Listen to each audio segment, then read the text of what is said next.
অথচ এই মা এই বাবা এই সন্তানের জন্য মাথার ঘাম পায়ে ফেলেছে, রোদ্রে পুড়েছে, বৃষ্টিতে ভিজেছে। একজন বাবা কত কষ্ট করে, সারাদিন ব্যবসা করে, সারাদিন কাজ করে, মাঠে ঘাটে খাটে, তারপরও দেখবেন সন্তানের জন্য খাবার নিয়ে বাসায় যায়। এ আমার বাবা, কয়েক বছর আগের ঘটনা, পঙ্গু হাসপাতাল, আমাদের ঢাকা শহরের শ্যামলীর পঙ্গু হাসপাতালে আমি এক অসুস্থ রোগীর দেখতে গেলাম।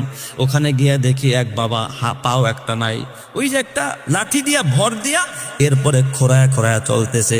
এই অবস্থায় দেখি তার কোলে একটা 5-6 বছরের বাচ্চা। এত বড় একটা বাচ্চারে কোলে নিয়ে বাবা হাঁটতে পারে না, কিন্তু বাবার দেখলাম দাড়ি, মাথায় দেখলাম টুপি। আমার দৃশ্যটা দেখি ঘামায়া গেছে। একজন ল্যাংড়া মানুষ কিভাবে তার সন্তানরে কোলে নিয়ে হাঁটতেছে। কাছে গিয়ে জিজ্ঞাসা করলাম, ভাই এটা কে? কয়টা আমার সন্তান। তাহলে আপনি কেন সন্তানরা এইভাবে কোলে নিয়েছেন? আর মা কোথায়? কয় হুজুর আমি একজন রিক্সার শ্রমিক ছিলাম, রিক্সা চালাইতাম, আমি অ্যাক্সিডেন্টে আমার পাটা ভেঙে যায়, আমি চিকিৎসার জন্য এখানে আসি, আমার বিবিও আমার ঘরে এখন আর নাই, এই সন্তানটা নিয়ে আমি থাকি, আমি বাবাই ওরে আদর করি, আমি বাবাই ওরে কাপ লালন পালন করি।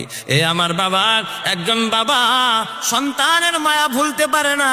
প্রতিবন্ধী হওয়ার পরেও ওই সন্তানটারে বুকে নিয়ে বাবা চলতে চায়, আগলায়া রাখতে চায়। ওই বাবার গায়ে যারা আঘাত করে, ওই বাবার যারা কষ্ট দেয়, ওই মারে যারা কষ্ট দেয়, তাদের মতো নিমুখ হারা আমার জমিনে কেউ হতে পারে না। ঘরে যদি পিতা মাতা বেঁচে থাকে